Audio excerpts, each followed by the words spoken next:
Hello, I am Joel McLeod, and welcome to the 905er. It's been 4 months since the provincial election in February, an election that saw Doug Ford return to power with an historic third majority.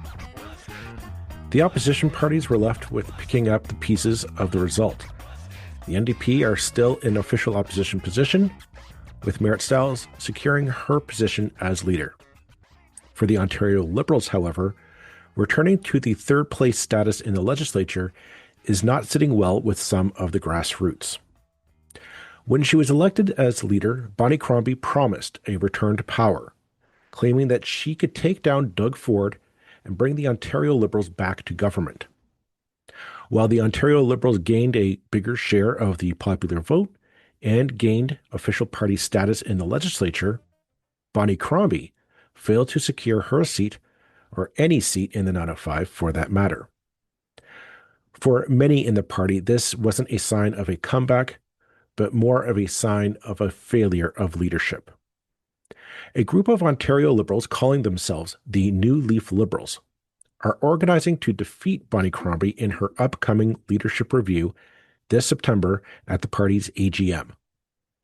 Ousting Bonnie Crombie as leader will, of course, trigger a new leadership race, one that many Liberals are saying the party does not need.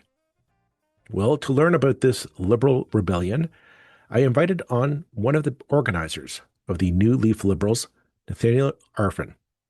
We had on Nathaniel before to discuss education on the podcast, and Nathaniel is a Burlington Liberal from here in the 905. He joins me today. Okay, thank you, Nathaniel Arfin. Returning back to the 905er, had you on for not this reason, but I believe we're talking education in another lifetime years ago. Maybe we'll find that episode and put it in the show notes. Anyways, I am rambling, and that's a bad start to an episode. But we're having Nathaniel on to talk New Leaf Liberals, and I'm going to throw it open to you to explain what is this, because listeners of this podcast probably know what it is, but I'm hoping we're casting our net wide, and there are people who are saying, "What is this?" Explain in a nutshell for us, please. Essentially, the New Leaf Liberals is a grassroots organization, a collection of former candidates, former staffers, current staffers, and just members of the party who looked and reflected at the election results over the past year for the Ontario Liberals and reflected on the 2022 and 2018 elections. And we saw so many similarities between all three of those elections and a lack of growth or ability to change. As a result, decided the only way forward for this party is either Bonnie has clear support, overwhelming support from the party, or we go to a leadership race. And so you're basically trying to push for a leadership review with, I'm going to presume the intention is to oust Bonnie Crombie as leader of the Ontario Liberal Party and trigger a new leadership race. Is that pretty much in a nutshell what you guys are trying to do? Yes, you could definitely characterize it that way. Okay. We don't believe that Crombie has been an effective leader for the party. We feel like if we fail to remove her now, we will not be able to take the necessary steps to grow to defeat Doug Ford. Now, I've been an Ontario Liberal in another lifetime. Liberals like to win. I've never known where Liberals are comfortable with, second place, definitely third place in the legislature is something that Liberals are comfortable with. However, this is not a new song that has been played. Whenever the federally or provincially, the leader does not live up to victory. Like, the bar is really high for that. We hear there's rumblings from the grassroots. You were supposed to deliver us to power. We were supposed to be either be the prime minister, or we're supposed to be the premier, or whatever the case may be. Your detractors are saying this is just sour grapes. You guys are just suck it up, deal with it. She's the leader. She did get back to party status in the legislature. So, that is a win. Increase the share of the popular vote. Like, are these not milestones that should be celebrated and to be built upon to win the next election for the Ontario Liberals? I think that those milestones would be something I'd be willing to celebrate if they came with the accountability and the reflection that also comes with a leader losing their seat, maintaining third party status or third place status. We aren't boxed out of the legislature the same way we were, but Bonnie still doesn't have a seat. We still don't have a true leader in the House of Commons, and the party is still falling victim to the same issues that plagued them in the Del Duca years and in the end of the Kathleen Wynne years. Unless those problems are solved, we're not going to move on as a party and we're not going to grow. We might be able to fight for second place, but is that who the Ontario Liberals are? Are we a party that fights for second place, or are we a party that challenges the Conservatives for government on a regular basis and is able to be the progressive leader in this province? You said that that the party has not learned the lessons from their previous losses. I'm wondering, can you just go specifically? What are you talking about? What are you looking at when you say the party needs to learn? What lessons have they not learned, or what are you seeing as the gaps here? Some of the things that were highlighted in the 2022 and 2018 election postmortems from the Ontario Liberal Party were the lack of available volunteers, the lack of a strong candidate base, the lack of a good and reliable nomination process for local ridings, the lack of funding in PLAs. I can go on and on and on because each of these things continues to be highlighted in postmortems today. If you sit in the regional meetings or listen to the recaps of these meetings that Crombie's team and the rest of the party are having, we're hearing the same issue. Candidates did not feel supported. They didn't feel like we had the data that we needed. We weren't able to pivot to new messaging quickly enough. There were so many problems with the campaign we ran, but it wasn't symbolic of this campaign. It wasn't a single campaign issue. This is a problem at the core of the party. And so, like, I guess the gap. I guess the question then is like, how big of a gap do you see the current Ontario Liberal Party being in its current form to what you think it needs to be? Like, do realistically, do you have 3 years really to rebuild that party into the fighting? Because I'm also thinking it's been in your mind, it's been atrophying since 2018. In 3 years, can that be rebuilt to take on Doug Ford, who, right now the polls are showing he'd coast easily into a fourth majority mandate in Ontario? There's certainly an argument to be had about whether or not they had enough time to prepare the party. But if you look around at what the party was actually doing in the run-up, after Crombie got elected leader, for that entire year, nothing happened. There was no meaningful progress. There wasn't any organizing. There were no candidate elections. It was a stagnant 2023 for the party, or 2024 for the party, and we didn't really kick it into gear until right before the election was called. And this was an election that had been forecast for months.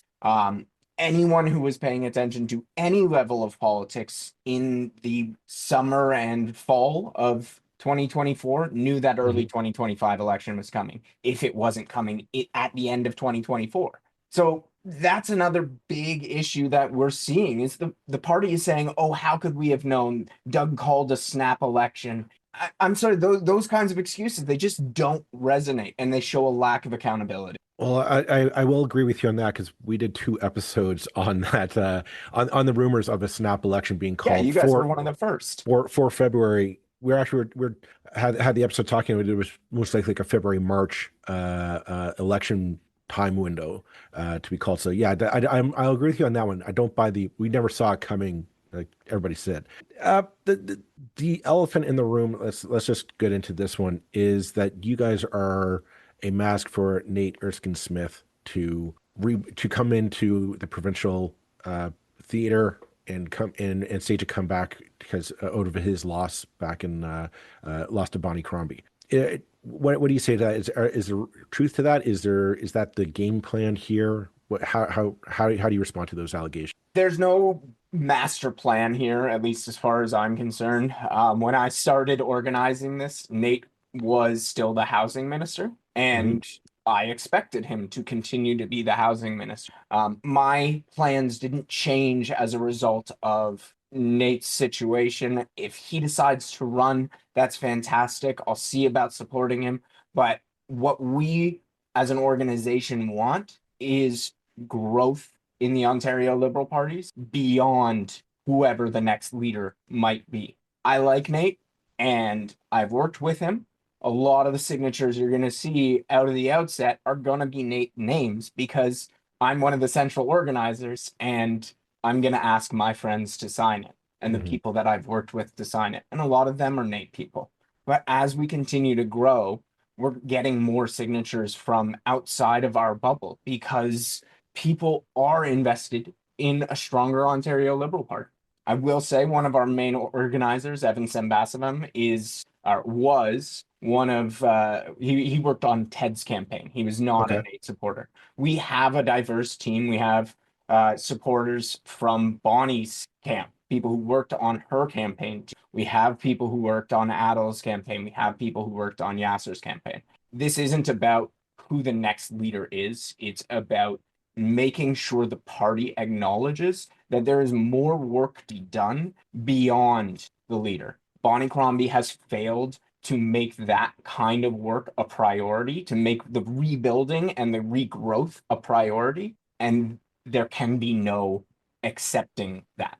Okay, I have a couple questions based on that response, and the first one I'm going to say is the other problem that I foresee with with your movement is, are you going to make the Ontario Liberal Party appetizing for the new leader, whoever he or she may be, uh, because you are basically triggering as kind of a civil war within the Ontario Liberal Party, because I mean tensions are running high. I'm seeing posts on social media from both sides.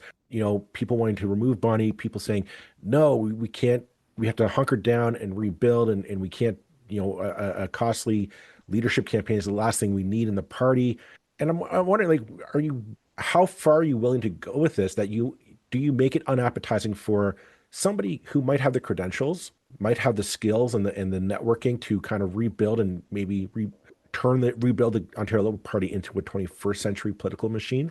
Um, how far are you willing to go with this? We don't want to by any means act as a force to diverge the party or create a wedge in the party. At the end of the day, we want to come out of the AGM this year as the stronger version of the Ontario Liberal Party. Win or lose, if Bonnie is reaches that 66% threshold and she shows that she can command the support of the party, uh, I can't speak for everyone on board, but I will be behind her. I will go knock doors with her in Mississauga, Cooksville, or wherever she ends up running. This is about making sure that the party comes through stronger because we have to be stronger. We have to be a more professional and more capable organization if we're going to defeat Doug Ford. Okay. On that note, then, is there a path forward that Bonnie Crombie could win your support back? I mean, the Liberal AGM is in September. There's an entire summer for her to reach out to your organization, to your members, and win them back over. Let's play devil's advocate here, or how does Bonnie win you over and secure her leadership? Again, I can only speak for myself here. We would need to see, or I would need to see a fundamental change in how the organization approaches consultancy, approaches spending, approaches data. Basically, the party needs to fundamentally change the way they act, and the way that the political organization runs. Social media is currently, they do what they can, but there needs to be feeling to it. Hmm. Right now, it's a hollow brand. You look at the website and there's stuff up there from 2023 and 2022. I know that web isn't a priority and I know that social media isn't how you build organizations, but this is how people first perceive you. And if you're missing on those easy wins, it's going to be harder to build brand trust. We need to be knocking doors. We need to be organizing in a traditional way. And between elections, that's not happening. We're we exist, our riding associations exist for the election campaign. Mhm. And they don't build support, they don't build organization, they don't build community around the party, and it leads to us falling behind. The this might be an unfair question to pose to you, but I'm going to kind of step back and look at a more general look at of Ontario politics. For the last couple of years, I've been wondering, what does the Ontario Liberal Party stand for? I don't know. The last election, I didn't really get the narrative. I didn't get the messaging, or where are we supposed to see the Ontario Liberal Party in the spectrum of Ontario politics? Is that something that you guys are seeing or feeling as well? I mean, like, when I guess my question is this: why are you an Ontario Liberal? Forget the leadership stuff. Forget that. Like, what attracted you to the party? Because I know why it attracted me in the past. I'm not sure it's still there for me to welcome in. I'm not sure I'd be welcome back into the party. I'll be honest. But I'm curious to know, like, why is it that you want to call yourself an Ontario Liberal? To me, the Ontario Liberals have always represented, I guess I can call it compassionate capitalism. It's the liberalism, that small L liberalism, where we're allowing markets to work, we're allowing capitalism and commerce, and we're encouraging those things, but we're also supporting the people who need assistance. And we are taking the profits of the success of the market and we're reinvesting it in supportive services, in social services, in education, and in healthcare, and providing people with not just the basics they need to survive, but an equitable start to provide. I don't want to say value back to society, but to be a contributing member of society, to be someone who has something to belong to and has Mhm. meaning for existing. That's what I think the Ontario Liberal Party is about. It's compassionate capitalism and building support systems with the profits. I was going to ask a question about whether or not you thought a merger with the NDP is possible in the future, but I think your answer just pretty much nipped that that one in the bud. Because, yeah, I get the sense that's a majority of Ontario Liberals' view. My conversation with the NDP members, they're thinking, oh, you're just Doug Ford, a red Doug Ford. So I can see, like, yeah, where that gap is pretty sizable to merge. Um, I mean, the question is, why I am amazed at the silence I've heard from the Ontario Liberal Party post election. The most damning moment I've felt is the controversy surrounding Bill 5. This is something that I thought we really see where the Ontario Liberals have really not stepped up to the plate, in my opinion, to really hold the government to account. Whereas, the NDP have done some of the communications heavy lifting on this. What's your take on the current status of Ontario politics? I mean, we it seems like the Ontario. I don't see a lot of opposition at Queens Park. I guess is where I'm getting at. I'm just, how does this benefit or hurt Ontario on the whole? Well, I do want to say shout out to Ted Chu. He did table 4,000 Mhm. amendments to Bill 5 in opposition, so he did a really good Well, job. but not just him, but like Tyler Watt and John Sow, uh, both in committee work did the committee work. Like they did that strategy in committee to really kind Mhm. of point out the flaws in Bill 5. It's just you and I are policy wonks, so yeah, we're watching like all the minutiae. Joe and Jane Main Street, like who's John Sow and Tyler Watt and Ted Hsu? Absolutely. This is one of the issues is the party seems incapable of supporting their stars. They Mhm. don't have the air game that Doug Ford has. Like you said, they have been silent in since the election. Why isn't Bonnie Crombie on TV? Why isn't she on radio every single day? Why isn't an MPP writing an op-ed every single day in newspapers need print, shows need content. They want people on. I mean, I'm here and I founded this website. You know, podcasts need guests. Mhm. People, why are the Ontario Liberals not speaking to people? Why are they not reaching out to people saying, we want you back. We want your support back. We're fighting for you in Queen's Park. We're trying to stop Bill 5. Here's what we're doing. Here are the 6 amendments or 4,000 amendments. Why wasn't there a website listing the 4,000 amendments? You know, there's so much low-hanging fruit here that isn't being collected.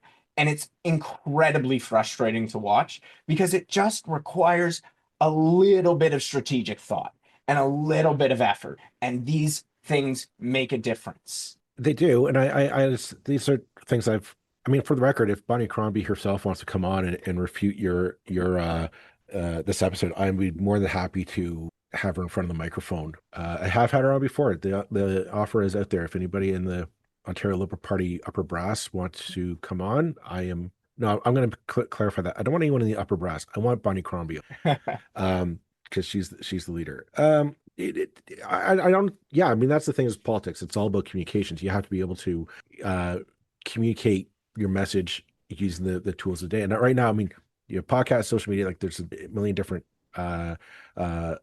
avenues to approach here. But I'm going to bring it back again. What is the Ontario Liberal message? And that's a big problem that we're seeing.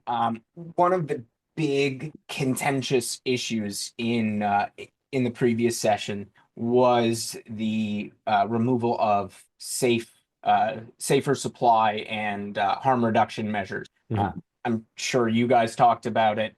It's an issue that I care about very deeply. And the Ontario Liberal Party voted in favor of it, barring 4 or 5 members. They voted in favor of the elimination of harm reduction sites and safer supply. I don't know who that party is. We also had 2 MPPs vote in favor of the Bill 6 from this session to clear homeless encampment.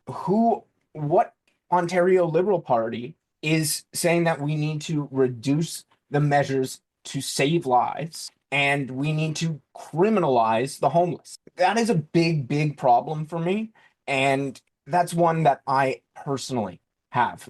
I don't want this organization or New Leaf Liberals to project a specific policy direction or political direction. What New Leaf Liberals really is all about is growth and strength and professionalism. It's the necessary components for us to build a winning party, which has so desperately been needed in the past. I can't believe what is it, 2018? Yeah, 7 years? No, 8 years? 9 years? It'd be not 8, not 9, probably about 7 years. Yeah. No, it's 8 years, 2025. The one criticism that we had about Bonnie Crombie was the fact that she never ran for a seat. I mean, she did run in the general election and she infamously lost it. But our thoughts were always like, when the Milton by-election happened, where she ran federally and where she lived, Mississauga, Streetsville, it is literally their neighbors, their borders touch. And I thought this is a perfect opportunity for her to win a seat in 905, prove she's winnable, get an inroad into the 905 for the Ontario Liberal Party, and use that to build into the general election.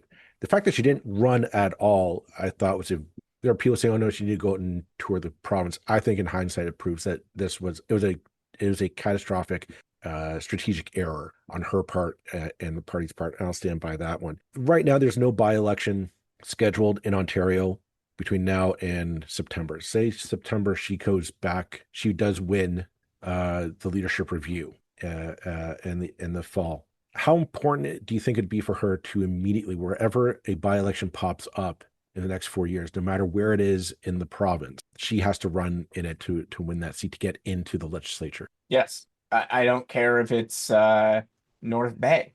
It needs to happen. Bonnie Crombie is currently costing the party $185,000 a year, a salary of her own selection.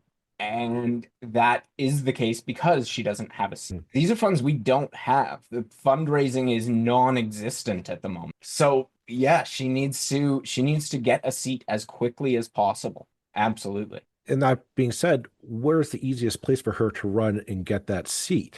I mean, ideally, let's say ideally we can kick anybody out of the legislature, they retire, and Bonnie runs in the surefire Liberal victory neighborhood, where would that be in the province? I mean, Burlington was won by 4 votes by the Conservatives. That might be the closest we're going to get. Yeah, but that a lot of the work was done by Andrea Gerbance, who I know for a fact, did a lot of networking and building her own brand within the in Burlington. Burlington is Years and not years. well, Burlington's a pretty safe Tory seat. I mean, the only other Tory MPP, sorry, Liberal MPP was Eleanor McMahon back in the Wynne era. So, you know, again, it begs the question, can the Liberals win in the 905? Because without the 905, you don't win the province. And I don't know where the Liberals are could coast to victory in this region. I really don't see any host ridings. And this is kind of one of the things. Being a politician and running a political party, they are a lot of work. It is a big job. Mhm. And doing so in a tenuous situation where you don't actually have a seat, you don't have the ability to be with your caucus on a daily basis, speaking across the aisle, it gets harder and harder. I Right now, Bonnie Crombie, we have the summer, but I don't see where she can coast to victory. I don't see any of the current MPPs stepping aside, and there is no easy riding for her. Mhm. She lost Cooksville, right? She lost in the city where she was mayor. This was a riding that Diffika Damerla held not that long ago. I don't know where she can run and how she can operate this party without a seat. What in 4 years' time, we're scheduled to have a general election in the province. That's 4 years is a eternity in politics, so who knows what's going to happen between on it then. But let's go with the assumed timeline. In 4 years' time, if the Liberals don't win, and I'm going to say like win the game, win back government, what are your concerns is going to happen to the party? Like, can they survive? Like, are we looking at another 40 years of a Tory dynasty in Ontario if the Liberals cannot unseat the Doug Ford machine? That's something that we want to prevent. As an organization, New Leaf Liberals wants to prevent that specific scenario. We believe that rebuilding isn't a single election campaign or a single year or a single cycle.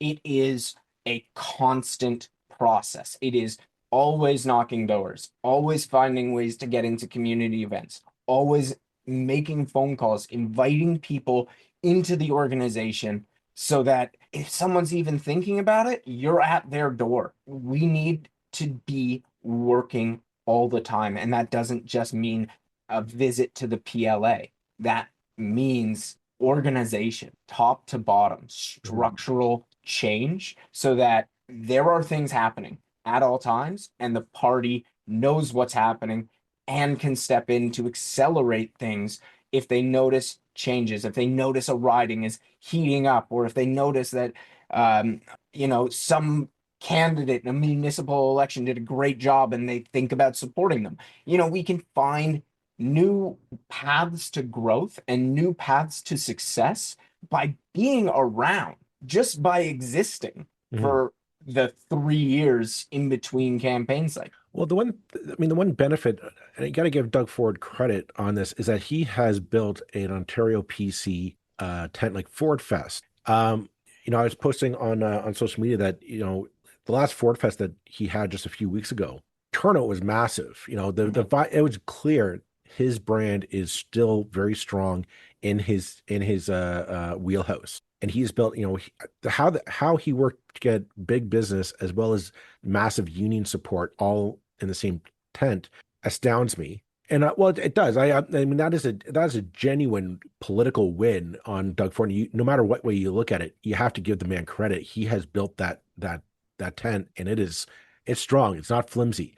My question is like, where's there used to be a big red machine. There used to be a big tent, and I don't know what trade union, what grassroots organization, what business, what industry association would pull their support from that machine and give it to Bonnie Crombie or the Ontario Liberal Party, which in turn attracts high caliber candidates from a variety of backgrounds to run. that to me is the biggest weakness right now for the Ontario Liberal Party. How can that be fixed in 4 years, or are we looking at, I guess that's the puzzle I'm trying to figure out. I don't know that this is a single cycle rebuild, if I'm being honest. And, this is something that was pointed out by a number of candidates on the leadership cycle, that this wasn't going to be a one and done. But the way the party has acted since the leadership, they have acted as though it was a one and done, as though the rebuild was complete, as though stepping in, Bonnie becoming the leader, we have the energy, we can feel the spark, and that was it.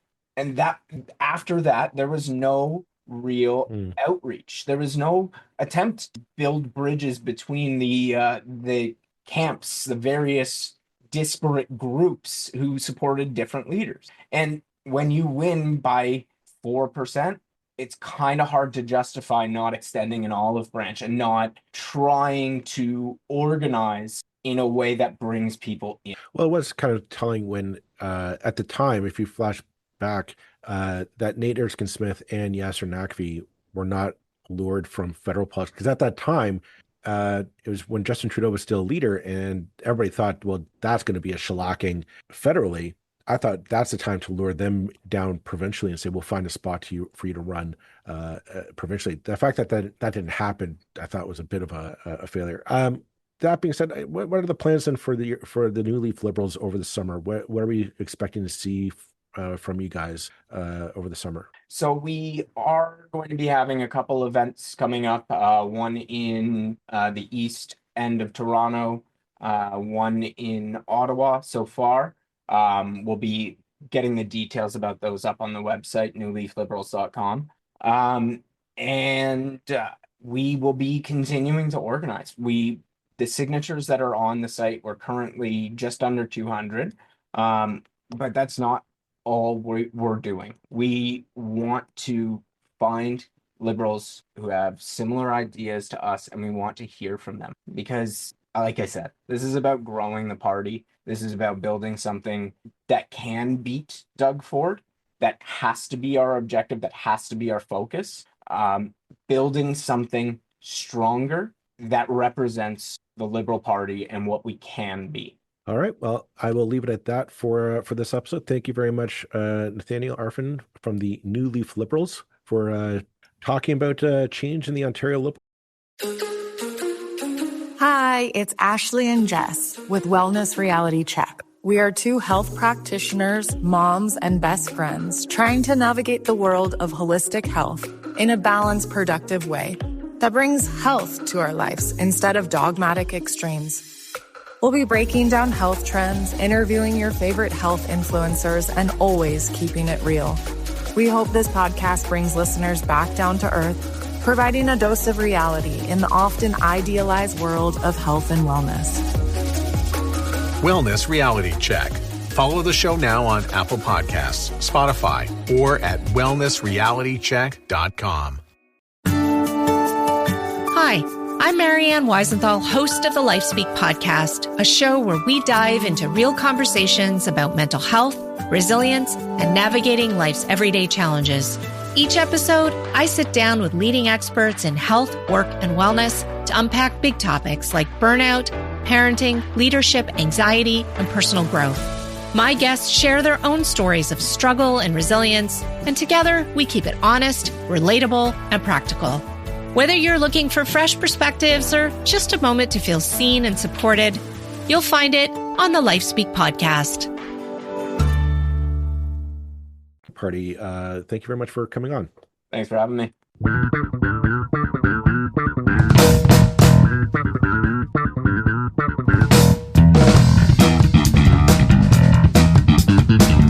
That's it for this episode of the 905er. Thank you for listening.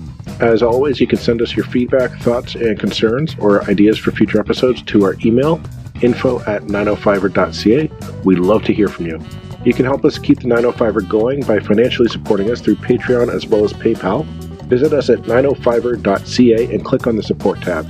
As well, links are in the show notes for your convenience. Lastly, you can find us on social media. Search for _905er on Facebook, Twitter, Instagram, and LinkedIn. So long for now. See you next time.